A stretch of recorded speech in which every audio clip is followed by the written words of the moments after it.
अस्सलाम वालेकुम व्यूअर्स, आप प्रोग्राम देख रहे हैं ब्रास टैक्स और मैं हूं आपकी होस्ट मारूफ कुरैशी। हमारे साथ मौजूद हैं हमारे एनालिस्ट जनाब जैद हामिद साहब। अस्सलाम वालेकुम सर।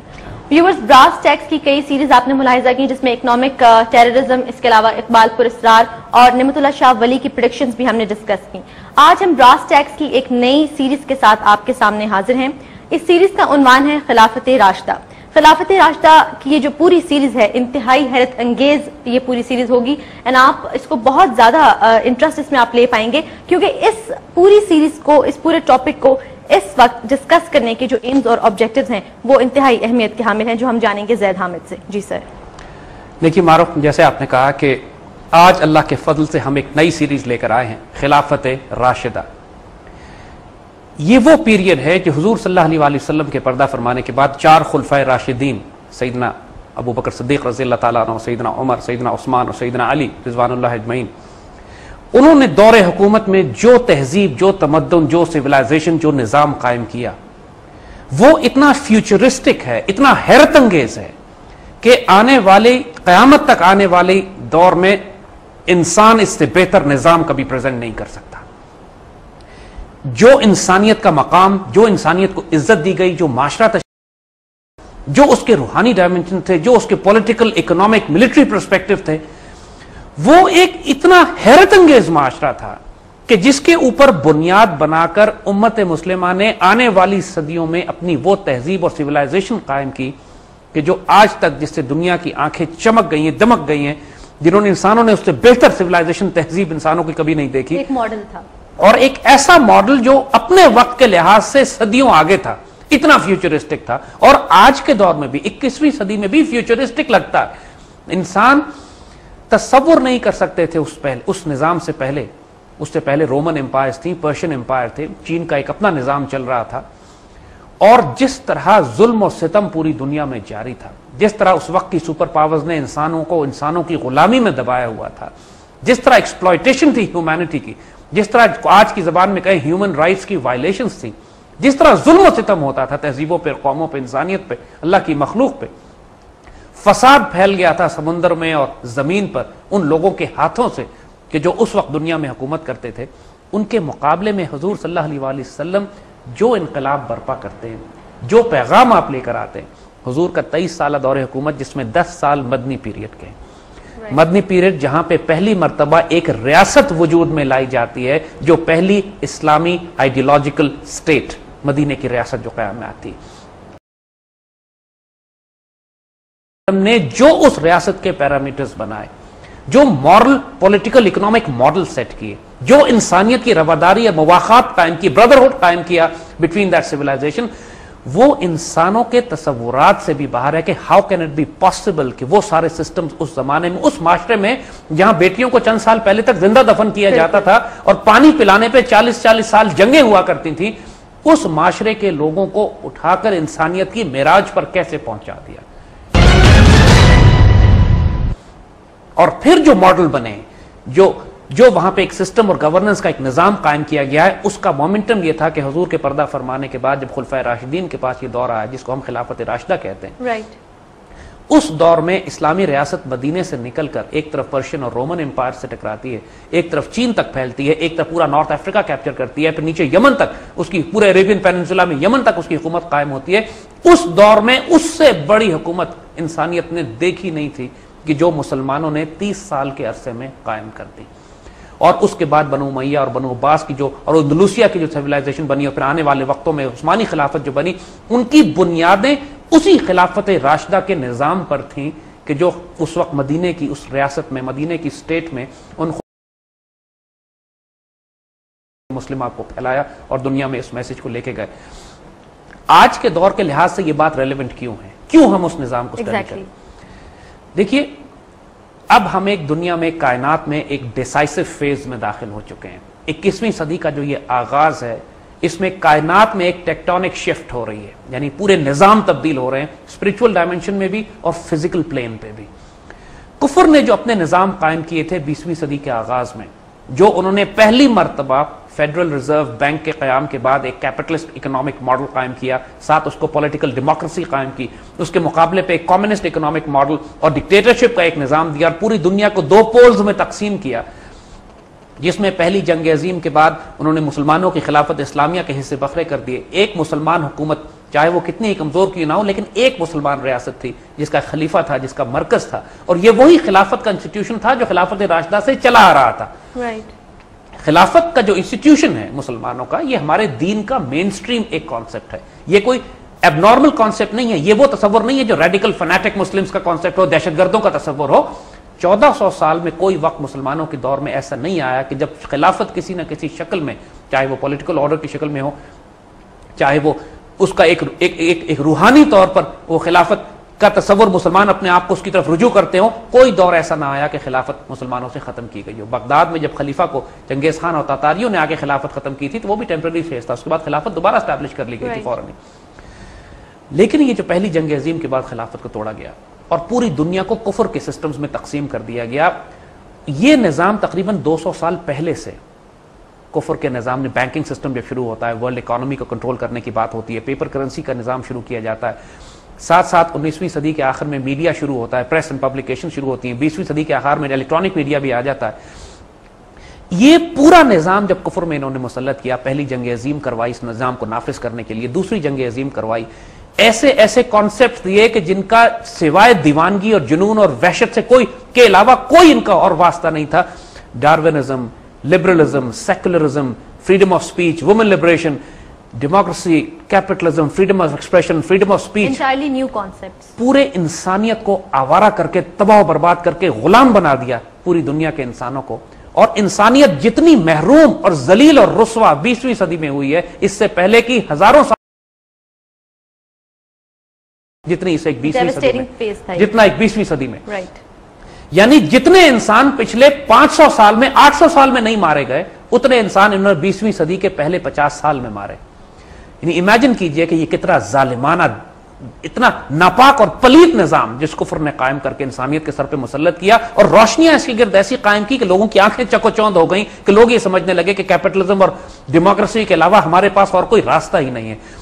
सिर्फ दूसरी जंग अजीम के बाद से लेकर आज तक ये कोई 20 करोड़ इंसान हलाक कर चुके हैं दुनिया में, कहीं पे जंगें बर्पा करके, कहीं फूड कंट्रोल करके, कहीं कहत बर्पा करके, कहीं आपस में जेनोसाइड करवा के, जिस तरह रवांडा में इन्होंने हुटूज एंड टुट्सीज की जंग करवाई, 2 महीने में 6 लाख 8 लाख आदमी मरवा दिए।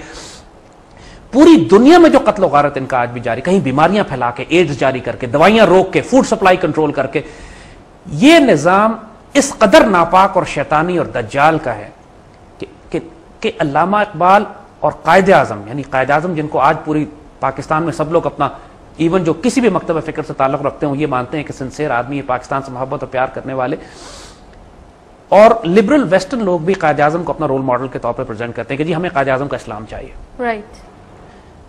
कायदे आजम के इस्लाम को अगर आपने देखना है तो 1948 में उनकी वो स्पीच देख लीजिए जो स्टेट बैंक का इफ्तिताह करते हुए कायदे आजम ने की।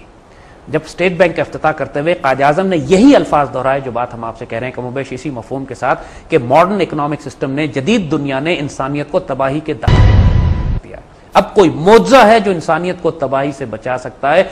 अब और कोई रास्ता इंसानियत के पास नहीं रह गया कि इस निज़ाम ने जंगें बर्पा करवाई हैं, इंसानों को कत्ल गारत में तबाह बर्बाद किया है, इसको गुलाम बना लिया है। अब सिर्फ इंसान के पास फलाह की राह यह है कि वो इस्लामी माशी निज़ाम अदल की तरफ लौटे। और स्टेट बैंक के इफ्तिताह करते हुए उन्होंने कहा कि मैं स्टेट बैंक से तवक्को करूंगा कि पाकिस्तान के अंदर एक इस्लामिक इकोनॉमिक मॉडल ये कायम करें, ताकि ये मॉडल आने वाले वक्तों में पूरी दुनिया के लिए एक रोल मॉडल भी बने और पाकिस्तान की रियासत को एक इस्लामी फलाही रियासत बना सके। ये कायदे आजम कह रहे हैं 1948 में, इसके स्टेट बैंक के इफ्तिताह के मौके पर, यह उनकी आखिरी तकरीर थी। उसके बाद कायदे आजम का इंतकाल भी हो गया। जो कुफर का निज़ाम ये जो कायम है, इसके 3 फंडामेंटल पिलर्स और पैरामीटर्स हैं। देखिए, एक, ये कुफर का निज़ाम अपना सियासी निज़ाम बनाता है, अपना पॉलिटिकल ऑर्डर, जहां हमसे कहता है या डिक्टेटरशिप है या डेमोक्रेसी है, चाहे वो आप डिक्टेटरशिप ले या डेमोक्रेसी ले, दोनों कुफर के निज़ाम, दूसरा रुख है, दोनों कुफर के निज़ाम में। जिस तरह इनको कैपिटलिज्म और कम्युनिज्म चाहिए होता है दुनिया को तकसीम करने के लिए, 2 सियासी निज़ाम इन्होंने दिए हैं, दोनों को ये खुद कंट्रोल करते हैं, दोनों के इनके ज़ायनिस्ट बैंकर्स कंट्रोल करते हैं, दोनों के पीछे वही कंट्रोल करने वाली ग्लोबल फोर्सेस हैं, चाहे वो यूनाइटेड नेशंस के थ्रू ऑपरेट करें, चाहे वो वर्ल्ड बैंकर्स के थ्रू ऑपरेट करें, चाहे ग्लोबल फाइनेंशियल कंट्रोल के जरिए या फूड सप्लाई के जरिए, उनके पीछे लोग वही निकलते हैं जाके जो ज़ायनिस्ट, वो लोग कि जो इस दुनिया पर अब इसराइल की रियासत और न्यूकॉन कंजर्वेटिव इवेंजेलिकल क्रिश्चियन ज़ायनिस्ट, इन सारी तफसील को हम एक्सटेंसिवली डिस्कस कर चुके हैं कि ये वो लोग जो दुनिया पे एक बहुत बड़ी ग्लोबल गवर्नमेंट बनाना चाहते हैं जो ज़ायनिस्ट बेस्ड हो, जिसको हम शरीयत की इस्तिलाह में, हदीस शरीफ में दज्जाल का निजाम कहते हैं। और एक तरफ ये दो सियासी मॉडल हमें देते हैं और कहते हैं जी इसके अलावा और कोई रास्ता नहीं है, या डेमोक्रेसी ले लो या डिक्टेटरशिप बुरी है, डेमोक्रेसी ले लो। सही। हमको ये समझाया जाता है। दूसरा हमसे कहा जाता है कि जब अगर इकोनॉमिक मॉडल्स की आप बात करते हैं, दो इकोनॉमिक मॉडल है, या कैपिटलिज्म है या कम्युनिज्म है, या वो ले लीजिए या ये ले लीजिए, और साथ साथ हमें यह तासुर दिया जाता है कि जैसे इसके अलावा और कोई ऑप्शन बाकी ही नहीं है इंसानियत के पास। हमें यह तासुर देते हैं कि जो कुछ आपको अब लेना है, जो कुछ आपको करना है, इसी कुफर के निजाम में से रास्ता तलाश कीजिए। आपका इकोनॉमिक मॉडल, आपका पॉलिटिकल मॉडल, और तीसरा निजाम जो ये देते हैं वो इनका जुडिशियल सिस्टम है, इनका अदालती निजाम। जुडिशियल सिस्टम भी हमें यही कहा जाता है कि जो हम बताएंगे सेशंस कोर्ट्स होंगे, हाई कोर्ट होगी, सुप्रीम कोर्ट होगी, अंग्रेज का बनाया हुआ कानून चलेगा, वही वकील होगा जो इसको चलाएगा। और फिर fourth pillar of the state ये कहते हैं मीडिया को। बर्नार्ड लुइस एक बहुत बड़ा ओरिएंटलिस्ट है, मगरिब का आज का बहुत बड़ा स्कॉलर समझा जाता है, जो मशरक के निज़ाम को, इस्लामी तहजीब को समझता है और फिर कुफर को ये मशवरे देता है कि इस्लामी तहजीब को कमज़ोर किस तरह किया जाए। लेकिन उसने बड़ी अच्छी किताबें, बड़ी तफसील से रिसर्च करके इस्लामी तहजीब और मगरबी तहजीब के कंपेरिजन किए हैं और किताबें लिखी हैं। बर्नार्ड लुइस अपनी किताब में एक्नॉलेज करता है कि कुफर के निज़ाम की पूरी बुनियाद दो प्रोफेशंस के ऊपर है। दो प्रोफेशंस हैं जिस पर कुफर के बुनियाद निज़ाम की इमारत खड़ी हुई है। और जरा होश से सुनिएगा और हैरत से सुनिएगा कि ये दो प्रोफेशंस कौन से हैं जो कुफर के निजाम को सपोर्ट कर रहे हैं। एक उसने कहा जर्नलिस्ट है और दूसरा लॉयर है। जर्नलिस्ट के जरिए, मीडिया के जरिए इस सिस्टम की, जो कुफर का निजाम इन्होंने बनाया, इसकी सबसे बड़ी ताकत यह है इंसानों को गुलाम बनाने की, कि इसकी एबिलिटी टू स्प्रेड डिसइंफॉर्मेशन, झूठ बोलने की सलाहियत। ये इस कसरत से झूठ बोलते हैं और इतना मैसिव झूठ बोलते हैं, सैटेलाइट्स हैं, अखबार इनके पास है, मीडिया इनके पास है, टेलीविजन चैनल्स इनके पास है, केबल नेटवर्क इनके पास है, पब्लिक ओपिनियन को कंट्रोल करना। तो इस काम के लिए इनको जर्नलिस्ट चाहिए होता है। इसीलिए आजादी सहाफत, आजादी अफकार, और सहाफी को इस तरह प्रेजेंट करते हैं जैसे इससे ज्यादा मुकद्दस पेशा कायनात में कोई नहीं है, कि सहाफी के परों पे पानी नहीं पड़ सकता, सहाफी को आप चेक नहीं कर सकते, रोक नहीं सकते, वो जो मर्जी झूठ बोले, जो मर्जी फ्रॉड करे, बेइज्जत करे, कौमें तबाह करे, हुकूमतों को तबाह करे, हुकूमतों को बदनाम करे। एक हमारे दोस्त एक वेस्टर्न एजेंसी एपी में, एसोसिएटेड प्रेस में काम करते थे, उन्होंने हमें खुद अंदर के राज बताया। कहने लगे कि हमें स्टैंडिंग ऑर्डर्स थे, जो कहते हमें गाइडलाइंस जो दी जाती थी वो ये दी जाती थी कि आपने हमेशा इसराइल को मासूम बना के प्रेजेंट करना है, फलस्तीनी को दहशतगर्द बनाना है, ईरानियों को फंडोज और फंडामेंटलिस्ट प्रेजेंट करना है, पाकिस्तानियों को कहना है कि सारे तालिबान हैं और एटमी हथियार इनके जो है दुश्मनों के हाथ में जाने वाले हैं, ये दहशतगर्द कौम है, इनको तबाह करना चाहिए। ये स्टैंडर्ड गाइडलाइन फ्रेमवर्क खबर जो एपी से, एएफपी से, बीबीसी से निकलती है, उसके बेसिक पैरामीटर्स यही डिफाइंड है। कोई अनबाइस्ड जर्नलिज्म नहीं है दुनिया में। ये तस्वुर कि फ्री मीडिया है, आजाद मीडिया है, अनबाइस्ड मीडिया है, इससे बड़ा झूठ बजाते खुद कोई नहीं है। क्योंकि ये सारा मीडिया जो फोर्थ पिलर है इनकी स्टेट का, जो फोर्थ पिलर है इनके कुफर के सिस्टम का, इसका मकसद पूरी कायनात में डिसइंफॉर्मेशन और झूठ को फैलाना है। और इसके नतीजे में ये माइंड कंट्रोल्स करते हैं, जहनों को काबू करते हैं लोगों के।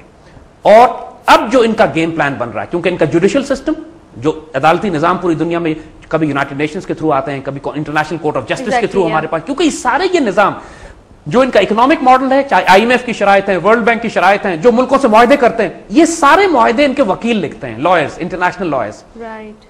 इसलिए इस पूरे सिस्टम को, चाहे इनका पॉलिटिकल मॉडल है, जो कॉन्स्टिट्यूशन लिखे जाते हैं, जो डेमोक्रेसी के लॉज बनाए जाते हैं, जो पाकिस्तान या मुल्कों में कितनी सियासी जमातें होंगी, उन इलेक्शन किस तरह कराए जाएंगे, आज भी अमेरिकन पाकिस्तान में पहुंच के हमें लेक्चर देते हैं कि डेमोक्रेसी कैसे होती है, पार्लियामेंट्री डेमोक्रेसी कैसे चलती है, और कोर्सेज करवाए जाते हैं। और सियासी जमात के लोग हमारे इन कोर्सेज को अटेंड करके बड़े अदब से सुन के चूम के आंखों पर लगाते हैं कि अमेरिका ने हमें यह बताया कि डेमोक्रेसी इस तरह मुल्क में नाफिज की जाएगी।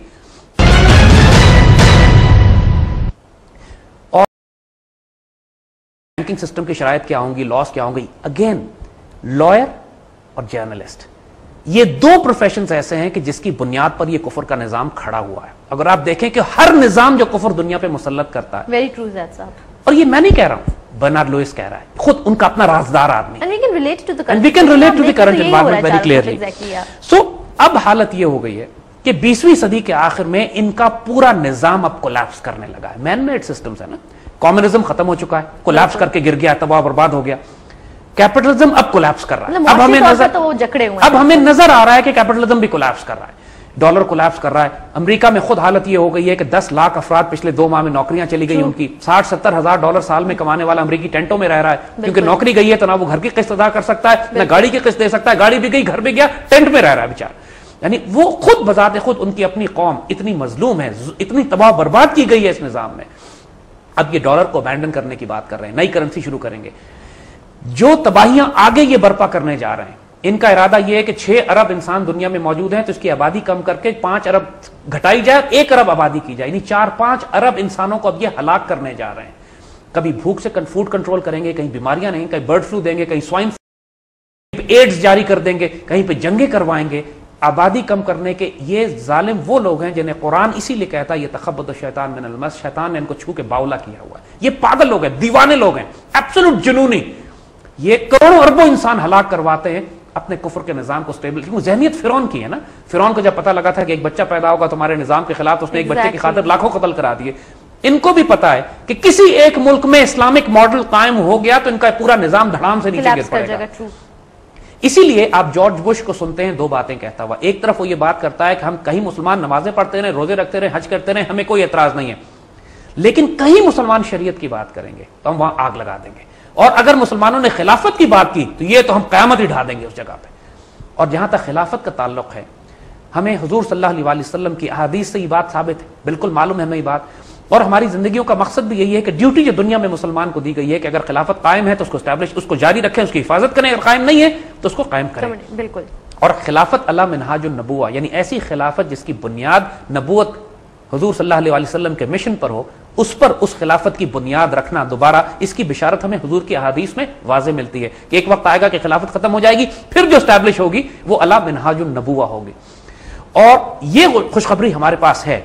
अब हम दौर को जब देखते हैं, जमाने को जब हम देखते हैं, तो हम ये रियलाइज करते हैं कि इंसानियत पर एहसान होगा ये कि अगर इंसानियत भी उस खिलाफत राशिदा या खिलाफत अला मिनहाजुन नबुवा के तहत ले आई जाए कि वो निजाम कि जिससे बेहतर निजाम इंसानियत ने कायनात में ना कभी देखा ना देखेगा, हम अगर उसका 10% भी अचीव कर सके, 20% भी अचीव कर सके, यकीन कीजिए इंसानियत की मेराज हो जाएगी। आज के दौर में लोग एतराज क्या करते हैं, एतराज ये करते हैं कि रिडिकुलस आर्गुमेंट हमारे साथ शुरू कर दी गई है। एक झूठ जो हमारे दानिश्वर है, हमारा मीडिया है, हमारे जो इंटेलेक्चुअल्स हैं, सियासतदान हैं, उनकी जहन, उनकी फिक्र, उनकी सोच या तो इतनी घटिया है या वो प्लांटेड लोग हैं कि जो असल फिक्र और सोच की तरफ जाने ही नहीं देते। एक तरफ हमें कहा जाता है कि जनाब है और डिक्टेटरशिप से ज्यादा नापाक निजाम कोई नहीं है, और सारे सियासतदान फौजियों को गालियां देते हैं। जो फौजी हुक्मरान आते हैं, फौजी हुक्मरान कहते हैं हम आते इसलिए हैं कि सियासतदान को लैप्स कर जाते हैं, मुल्क की इज्जत और आबरू की हिफाजत नहीं कर पाते, और कौम एक साइकिल में घूमती रहती है। दूसरी तरफ हमसे कहा जाता है कि या तो liberal western democracy, liberal western lifestyle adopt कर लो, यानी एक्सट्रीम लिबरलिज्म जिसमें दीन, इज्जत, आबरू, ईमान सब छोड़ दो, फौज हरकतें करो, वही वेस्टर्न एजुकेशन सिस्टम, अंग्रेजी बोलो, या तो वो निजाम अडॉप्ट कर लो। उसके रिएक्शन में यहां पे तहरीक तालिबान पाकिस्तान जैसे बैतुल्ला और फजलुल्लाह जैसी शरीयत नाफिज फसाद बर्पा करवा के उनके जो शरीयत के नाम पर दहशतगर्दी है उसको प्रेजेंट किया जाता है कि ये इस्लाम का मॉडल है, एक्सट्रीमिज्म को फरोग देते हैं ताकि ये इस्लाम का मॉडल है जो पाकिस्तान में आने वाला है या पाकिस्तान पर कब्जा करने जा रहा है। यानी हमें कहा जाता है कि या बुश को कबूल करो या बैतुल्ला को कबूल करो, जैसे बीच का कोई रास्ता हमारे पास है ही नहीं। और अब वक्त आ गया है इस विशिष्ट साइकिल से, इस नापाक साइकिल से निकालने के लिए। जब हम तीसरे ऑप्शन की बात करते हैं, जब हम ये बात करते हैं कि ना तो हमें ये मॉडर्न डेमोक्रेसी चाहिए, ना हमें मॉडर्न डिक्टेटरशिप चाहिए, ना हमें ये कैपिटलिस्ट सिस्टम चाहिए, ना ये कम्युनिस्ट इकोनॉमिक मॉडल चाहिए, और ना हमें ये जुडिशियल सिस्टम चाहिए जो कुफर के निजाम ने आज पूरी दुनिया में मुसल्लत किया है, जो पाकिस्तान में भी यही निजाम मुसल्लत है। इसकी हम आपको मिसालें देते हैं। देखिए, जुडिशियल सिस्टम की पहले बात करें। पाकिस्तान में सबसे बड़े इस वक्त 2 चैलेंजेस हैं। एक चैलेंज मुल्क में यह है कि मुल्क में करप्शन इस कदर शदीद है कि पूरे मुल्क को हड़प करके खा रहा है। बिल्कुल, नो डाउट। दूसरा दहशतगर्दी। अगर कोई अदालती निजाम मुल्क में बड़े बड़े अदालती और लीगल चैलेंजेस का मुकाबला ना कर सके तो उस अदालती निजाम का हमने क्या करना है। पिछले 20 साल की मिसाल ले लीजिए, एक करप्ट आदमी को फांसी या कोड़ों या जुर्माने की कैद की सजा नहीं हुई है करप्शन पे। बिल्कुल। और 10 साल हो गए मुल्क में दहशतगर्दी खौफनाक भूत की तरह सर उठा के खड़ी हुई है, हजारों मुसलमान शहीद हो चुके हैं, मुल्क लाउजुबिल्लाह खतरे में पड़ गया है। इस अदालती निजाम ने एक दहशतगर्द को पिछले 10 साल में फांसी की सजा नहीं दी। इससे बड़ी इबरतनाक बात और क्या होगी कि मुल्क दहशतगर्दी की जंग लड़ रहा है, अदालती निजाम कोलैप्स कर चुका है। कोई session court, high court, supreme court मुझे बता दीजिए किसी एक दहशतगर्द को फांसी की सजा दी गई हो इस बात में कि इसने खुद को हमला करने की कोशिश की? किसी भी गवर्नमेंट के दौर में नहीं हुआ, चाहे कोई पिछले 10 साल तो लाजमी लीजिए ना कि 9/11 के बाद से जो शुरू हुआ। राइट, जब ये अदालती निजाम दहशतगर्दी में कोलैप्स कर चुका है और करप्शन का इलाज नहीं कर सकता, फिर हमने इसका क्या करना है? ये खुद ही वाजे हो गया कि ये वकील, ये जज, ये सेशन कोर्ट, ये हाई कोर्ट, ये सुप्रीम कोर्ट डिलीवर ही नहीं कर सकते हैं। अब कॉस्मेटिक्स करते रहे, जो मर्जी कार्रवाइयां डाले। मकान के किराए का मसला भी तो 20-20 साल चल रहा है यहां पर, तो कौन सा अदल और कौन सा इंसाफ? जब मुल्क में इंसाफ ना हो, अदल ना हो, अदालतें इंसाफ ना कर रही हो, दहशतगर्दी, जुल्म, जमीन में फसाद बरपा हो और अदालती निजाम डिलीवर ना करे और फिर कहा जाए कि यही निजाम तुम सारी उम्र अपने सरों पर, गर्दनों पर मुसल्लत रखो, तो फिर हम क्या करें? Then we have to go for alternate options. No, this system is not delivering. हम खिलाफत राशिदा की तरफ देखेंगे। हम ये देखेंगे कि वो कौन सा एक जुडिशियल सिस्टम था कि जहां पे खलीफा वक्त को अपनी जर्रा लेने के लिए अदालत से रुजू करना पड़ता है और अदालत खलीफा वक्त के खिलाफ फैसला देती है यहूदी को, यहूदी के हक में। यानी एक जीव जो कि एक स्लेव की हैसियत, गुलाम की हैसियत शायद रख सकता है उस माशरे में, और उससे आप जब चाहें अपने फौजी भेज के अपनी जर्रा वापस निकलवा लें, लेकिन खलीफा वक्त हजरत अली रजी अल्लाह ताला अन्हु जज से रुजू करते हैं। हैरतअंगेज डिसीजन, यहूदी इस पे मुसलमान हो जाता है। हजरत उमर रजी अल्लाह ताला अन्हु इतने जलील कदर और पुरजलाल खलीफा, एक बुढ़िया उनसे पूछ लेती है कि हम सबको एक एक चादर मिली है, आपको 2 चादरें कैसी मिली? जब तक कि आप जवाब नहीं देंगे हम आपकी बात नहीं सुनेंगे। सैयदना अबू बकर सिद्दीक रजी अल्लाह ताला अन्हु जब खिलाफत की मसरत पे तशरीफ रखते हैं तो पहले लोगों से कहते हैं कि जब तक मैं अल्लाह रसूल के हुक्म पे तुम्हें लेके चलूं मेरी इताअत करना, जब मैं इसके हुक्म पे ना चलूं तो फिर तुम मेरी इताअत ना करना। ऐसा रोल मॉडल कोई सेट कर सकता है? यानी वो पत्थर का जमाना था या वो फ्यूचरिस्टिक है जिस तरह हम ये कहते हैं? तो जुडिशियल सिस्टम की ये बात हो। जो हमारा इकोनॉमिक मॉडल है, ये इकोनॉमिक मॉडल है ही अल्लाह उसके रसूल से जंग, सूद और रिबा और बैंकिंग सिस्टम पर जो बुनियाद है। जब पूरा मुल्क उसका इकोनॉमिक मॉडल ही अल्लाह रसूल से हालत जंग में हो और हम पूरी दुनिया में कोलैप्स कर रहा है ये निजाम, और हमसे कहा जा रहा है इसी निजाम को संभालने की कोशिश करो, इसी निजाम को चलाओ, यही तुम्हारी आखिरत, यही तुम्हारी दुनिया, और कोई हल तुम्हारे पास नहीं है, तो इससे बड़ी जहालत और कोई नहीं हो सकती। और जहां हमारे पॉलिटिकल मॉडल का ताल्लुक है, इससे बड़ा फसाद कोई नहीं हो सकता कि जो 250 सियासी जमातें हैं लिटरली, अस्तगफिरुल्लाह, एक्सक्यूज माय लैंग्वेज, कुत्तों की तरह, बिल्लियों की तरह लड़ते हैं ये आपस में। ना मुल्क का मफाद है, ना इनको दीन का मफाद है, ना मिल्लत का मफाद है, ना उम्मत का मफाद है, ना दीन की इज्जत और आबरू का कोई लिहाज है। बेशरम हुक्मरान। अगर कम से कम इतना ही कैरेक्टर इनमें होता कि 1948 में कायद आजम ने जो रोल मॉडल सेट कर दिए थे हमारे लिए एक सियासी लीडर के तौर पर, कि जब 1.5 रुपए का मोजा कायद आजम के लिए कोई खरीद के ले आया तो उन्होंने वापस कर दिया कि गरीब मुल्क के सरबराह को जायज नहीं है कि 1.5 रुपए का मोजा पहने। जब 35-40 रुपए का फर्नीचर गवर्नर जनरल हाउस के लिए आया तो उसमें से देखा कि एक कुर्सी मोहतरमा फातिमा जिन्ना के लिए है, तो उस कुर्सी के पैसे कहा कि फातिमा जिन्ना की जेब से काटो।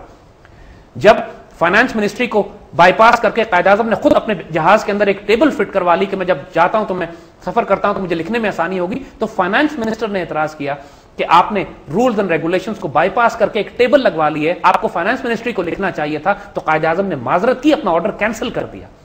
इतना किरदार तो कम से कम आज के सियासतदान दिखा देना, कम से कम अगर खुलफाए राशिदीन वाला नहीं दिखा सकते हैं तो ये तो 1948 है। अगर इस पाकिस्तान को आगे लेके जाना है तो हम वही कहते हैं कि इसको, क्योंकि कायद आजम ने वो किरदार दिखाया जो खुलफाए राशिदीन का किरदार है।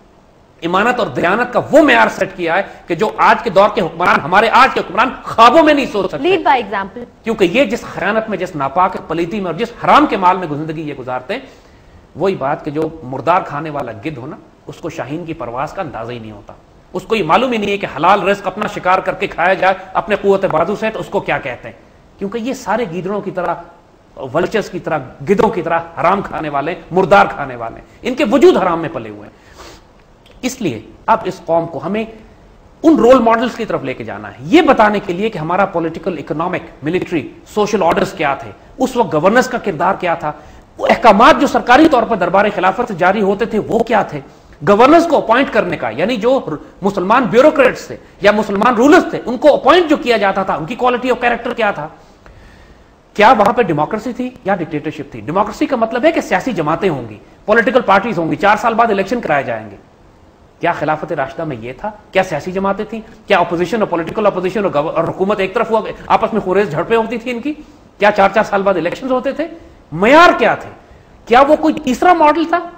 यकीन कीजिए कि हमें इस तरह अंधा कर दिया इन्होंने, ब्लाइंडर्स लगा के आंखों के आगे, कि हमें अपनी हकीकत, अपनी तारीख नजर ही नहीं आती। ये पता ही नहीं चलता है कि Islamic political, economic, social, judicial orders हैं क्या। हमें हमेशा अंग्रेजों की तरफ दिखाया जाता है। जो आज निजाम दुनिया में कायम है, ये सारा रोमन लॉ है। जो हमारी पार्लियामेंट है, ये सेनेट है, ये सेनेटर्स हैं, ये जो टर्म्स हैं, ये इस्तिलाही भी रोम से आई हैं। ये बेशरम लोग रोम की इस्तिलाह इस्तेमाल करते हैं, लेकिन खिलाफत राशिदा की इस्लामी शरई इस्तिलाहें इस्तेमाल करते हैं, इनको शर्म आती है। एतराज ये किया जाता है, जो आजकल के एतराजात हैं, कि जी आप हमें 1400 साल पहले वाले दौर में ले जा रहे हैं, आप पत्थर के दौर में ले जाना चाहते हैं। यही एतराजात किए जाते हैं। आज के 21वीं सदी में वो लॉज कैसे चलेंगे और वो निजाम कैसे कायम किया जाएगा। ये जदीद दौर है, जदीद दौर के तकाजे अलग होते हैं। बेशरम लोग झूठ बोलते हैं, मक्कारी करते हैं। जो निजाम उस वक्त कायम किया गया था, उससे बेहतर निजाम कायनात में इंसानियत ने देखा नहीं कभी। इकबाल जिन लोगों के बारे में कहते हैं कि वो पुरस्कार लोग थे, दुनीम इनकी ठोकर से सहरा दरिया थे, सिमट कर पहाड़ उनकी हैबत से राई थे। वो लोग जिन्होंने ऐसी सिविलाइजेशन कायम की जो चीन से लेकर, नॉर्थ अफ्रीका से लेकर, यूरोप से लेकर यमन तक फैली हुई हो, उससे बड़ी सिविलाइजेशन तो ये हुक्मरान ख्वाबों में नहीं देख सकते। जहां कम से कम उस जमाने के 20-25 करोड़ अफराद रहा करते थे जिस निजाम में, और खिलाफत राशिदा में एक राइट नहीं होता, एक जुलूस नहीं निकलता हुकूमत के खिलाफ, एक कत्ल, यानी लॉ एंड ऑर्डर का हाल यह है कि महीनों महीनों जजों के पास केसेस नहीं आते। इंसाफ का यह आलम है कि बाद में लोग ज़कात लेके फिरते, कोई ज़कात लेने वाला नहीं मिलता। अदल का यह आलम है कि यहूदी और ईसाई इतने अमन और पनाह में रहते हैं। जब हज़रत उमर रज़ी अल्लाह ताला ने बैतुल मक़दस शरीफ फतह किया तो एक ईसाई को कत्ल नहीं किया। ईसाइयों ने खुद शर्त लगाई, कहा कि हमारी किताबों में लिखा था कि जो बरहक हुक्मरान आएंगे बैतुल मक़दस शरीफ को फतह करने के लिए, वो उस शान से आएंगे जिस शान से सैयदना उमर तशरीफ लाए, कि खुद पैदल हैं और उनका गुलाम ऊंट पे बैठा हुआ है, और मदीने से सफर करके बैतुल मक़दस शरीफ तक जाते हैं अकेले अपने गुलाम के साथ, कोई बॉडीगार्ड्स नहीं, कोई सिक्योरिटी डिटेल नहीं, कोई ट्रैफिक बंद नहीं किया जाता उनके लिए। ये कौन से रोल मॉडल्स हैं जो सेट किए हैं उन लोगों ने, जिनके सदक़े आज मिला है हमको जो कुछ मिला है। ये नाउजुबिल्लाह हमारे आज के हुक्मरान अपने आप को उनसे बड़ा समझते हैं, और ये समझते हैं कि नाउजुबिल्लाह वो ऑब्सोलीट दौर था, पुराना दौर था, आज वो निजाम कायम नहीं किया जा सकता। वो किरदार देखिए, सिर्फ जमाने की टेक्नोलॉजी बदली है, इंसान की फितरत नहीं बदली। इंसान की फितरत वही है। आज भी सदाकत, दयानत, अदालत, शुजात, जब इकबाल कहते हैं सबक पिर पर सदाकत का, अदालत का, शुजात का लिया जाएगा तुझसे काम दुनिया की इमामत का, तो हमको उस दौर की तरफ लौटना है जहां हमारे बड़े निगाह बुलंद भी थे, सुखन दिल नवाज भी थे, जहां पुरसोज भी थे। हमने उस दौर को देखना है कि जहां पे उन्होंने सदाकत का, शुजात का और अदालत का सबक पढ़ा हुआ था। हमने उस दौर को देखना है कि जिनकी दोनी में, जिनकी ठोकर से सहरा दरिया थे, जिनकी हैबत से सिमट कर पहाड़ जो है सिमट कर राई हो जाया करते थे, जो दश्त भी दश्त, दरिया भी ना छोड़ते थे, जिन्होंने बहरे जुल्मात में दौड़ा दिए थे घोड़े जिन्होंने, और जिनकी हाँ और ना में अल्लाह ताला अपने फैसले तब्दील करता था, जो खुदा उनसे पूछता था अपने बंदों से, बताओ तेरी रजा क्या है, क्योंकि उन्होंने मोहम्मद सल्लल्लाहु अलैहि वसल्लम से वफा की थी। लौह महफूज भी उनकी थी, कलम आला भी उनकी थी कि मोहम्मद से वफा तूने तो हम तेरे हैं। ये जहां चीज है क्या, लौह कलम तेरे हैं। तो ये जहान उनके आगे ऐसा सरनिगू कर दिया गया था कि वो मौजज़ात करते थे, यानी उनकी जिंदगियों में नॉर्मल थी ये बात कि ऐसे ऐसे हैरत अंगेज कारनामे हो रहे हैं, ऐसा ऐसा अदल है। सैयदना उमर रज़ी अल्लाह ताला अन्हु खत लिख के दरिया नील में डालते हैं, दरिया नील बिहेव करता है। सैयदना साद बिन अबी वक्कास उस ईरान में उस दरिया को हुक्म देते हैं कि मुसलमान फौज दाखिल हो रही है, खबरदार मुसलमानों की कोई चीज जाया नहीं होनी चाहिए। वो कौन से लोग थे, वो कौन सा निजाम था, वो कौन सा माशरा था। और एक खलीफा की बात, और उसकी बरकत इतना नीचे तक पहुंचती है कि जब ईरान से गनीमत आती है तो सोने चांदी जवाहरात और हीरे जवाहरात के जो ढेर निकलते हैं, हजरत उमर हैरान होकर कहते हैं कि ये कौन सी फौज है जिसके सिपाही वो खजाने लाला के जमा करवा रहे हैं और कोई एक अशरफी भी अपने पास नहीं रखता, चोरी नहीं करता, खयानत नहीं करता। हजरत उमर ने हुक्म दिया कि वो सिपाही जो ये खजाने लेकर आए, एक खास सिपाही जो बहुत बड़े खजाने लाया था, कहा उसको मेरे पास लाया जाए। तो वो सिपाही अपने मुंह पे रुमाल लपेट कर आया, कहता है सैयदना उमर से कि आप खलीफा हैं, आपने हुक्म दिया था आओ, तो मैं आपके पास आ गया, लेकिन ये हुक्म आपने नहीं दिया था कि अपना तारुफ कराओ, मैं चेहरा नहीं दिखाऊंगा, मैंने जो किया रब के लिए किया। ये कैरेक्टर आम सिपाही का था। खलीफा का जब ये किरदार होगा तो आम सिपाही का पूरे माशरे में फिर ये बरकत फैलेगी। वो माशरा फ्यूचरिस्टिक है, आला तरीन जदीद तरीन माशरा है, या स्टोन एज है, ये पत्थर के जमाने का माशरा है। ये आज बदबख्त जो कहते हैं कि हमें पत्थर के जमाने में ले जाना चाहते हैं आप शरीयत की बात करके, और वो खिलाफत राशिदा का निजाम आज नहीं कायम किया जा सकता, उसका अशरेशील भी कायम कर लो तो दो जहानें तुम्हारी कामयाब हो जाएंगी। उसका 1% भी यहां कायम हम कर लें तो हमारे नसीब चमक जाएंगे। जिस निजाम में इस वक्त हम रह रहे हैं, ये कुफर का नापाक तरीन पलीत निजाम जो कायम किया है, इसका पॉलिटिकल सिस्टम, इसका जुडिशियल सिस्टम, इसका इकोनॉमिक सिस्टम, इसका मीडिया का निजाम, इस निजाम में हमें मजबूर करते हैं कि इस दलदल में हम फंसे रहें और हमें कहा जाता है कि कोई तीसरा रास्ता तुम्हारे पास नहीं है। हम रिजेक्ट करते हैं इस बात को। हमारे पास ना डेमोक्रेसी हमें चाहिए, ना डिक्टेटरशिप चाहिए। हम खिलाफत की बात करते हैं, हम एक इस्लामिक इकोनॉमिक मॉडल की बात करते हैं, हम एक इस्लामिक पॉलिटिकल मॉडल की बात करते हैं, हम एक इस्लामिक जुडिशियल मॉडल की बात करते हैं, एक इस्लामिक अदालती निजाम जो पूरी दुनिया में जिसने अदल के वो मयार कायम किए थे, जो मुसलमानों का अदल मशहूर था कायनात में। ये मकसद है इस पूरी सीरीज को शुरू करने का। आज सिर्फ इसका बैकग्राउंड हमने दिया, अगले प्रोग्राम में थोड़ा सा इसका बैकग्राउंड और डिस्कस करेंगे और उसके बाद हम बराह रास्त एग्जाम्पल्स लेके देखेंगे कि खिलाफत राशिदा में वो कौन सा निजाम बना था जिसने आने वाली सदियों में वो मुसलमान तहजीबें बनाई कि अंदलुसिया में 800 साल, फिर अब्बासियों की खिलाफत और फिर मुसलमान उस्मानियों की खिलाफत, और पूरी दुनिया में जो मुसलमान आज पूरी दुनिया के पॉलिटिकल इकोनॉमिक सिस्टम जो कायम है, जो खैर है इनमें, जो अच्छाई है, वो सब की सब ली गई है खिलाफत राशिदा से। ये बात इंशाअल्लाह अब हम आने वाले प्रोग्रामों में अपनी कौम मुल्क के सामने रखेंगे कि ऑप्शंस हमारे पास मौजूद हैं। हमें सिर्फ झूठ बोला जाता है कि सिवाय कुफर के निजाम के और कोई ऑप्शन आपके सामने नहीं है। इंशाअल्लाह हम खिलाफत राशिदा की तरफ रुजू करेंगे और अपना मुस्तकबिल खिलाफत अला मुनहाज नबुवा की तरफ लेके जाएंगे इंशाअल्लाह। बहुत शुक्रिया जैद साहब। व्यूअर्स, ब्रास टैक्स की नई सीरीज जो हमने खिलाफत राशिदा के हवाले से शुरू की, आज उसकी पहले एपिसोड अपने इख्तिताम को पहुंचती है। जैद साहब ने एक ओवरऑल बैकग्राउंड दिया कि हमारा इस सीरीज को शुरू करने का क्या मकसद है, इसके एम्स और ऑब्जेक्टिव्स क्या हैं। आइंदा आने वाली सीरीज का भी जैद साहब ने आपको थोड़ा सा बता दिया है कि हम इस हवाले फीडबैक से हमें जरूर आगाह कीजिएगा। Until next time, take good care of yourself. अल्लाह हाफ़िज़।